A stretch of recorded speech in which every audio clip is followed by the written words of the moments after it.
After losing Janita, I thought the hardest part would be learning how to live without her. What I didn't realize was how difficult it would be just to get answers. Since the day Janita died, I have done everything I knew to do. I have made phone calls, sent emails, filed complaints, submitted record requests, attended meetings, and just about anything that came to mind. I've reached out to local officials, state agencies, federal agencies, attorneys, advocates, and community organizations. On December 18, 2024, I submitted a civil rights complaint to the United States Department of Justice.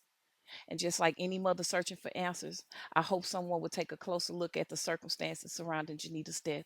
I traveled to Washington, D.C. in October of 2024 with attorney Raisha Snyder, my sister Atasia, and my son James, seeking help and guidance. We visited Senator Chuck Schumer's office, hoping someone could point us in the right direction. But instead, I was redirected back to St. Louis and encouraged to connect with then Congresswoman Cori Bush's office. At that time, I had appointed a family spokesperson to assist me, and at my direction, calls were made and emails were sent. And through those efforts, we attempted to engage anyone who might be able to help us better understand the process and ensure that Janita's case received appropriate attention.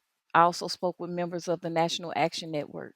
I completed an intake and was told I would receive a follow up call. When that didn't happen, I reached out again and I was told that a liaison would contact me, and that follow up never came. At the same time, I continued pursuing answers through the courts. During the Sunshine Law hearing, I requested through Attorney Snyder for Janita's autopsy report. Not an investigative file, not a witness statement, not confidential evidence, just a report documenting my daughter's final examination without me having to sign the petitioned NDA. The argument presented against releasing it was that disclosure could potentially jeopardize an ongoing investigation. Lieutenant Billy March testified that after an initial review, officers did not notice anything of face value to proceed. Later, I was informed by the circuit attorney's office that they had not yet received the completed investigative file from St. Louis Metropolitan Police Department.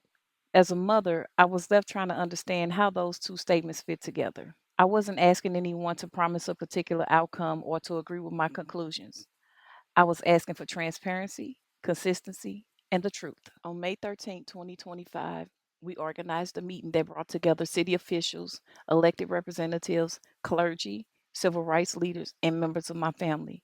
Representatives Jonathan Strong and Dan Gunther from Mayor Spencer's office attended.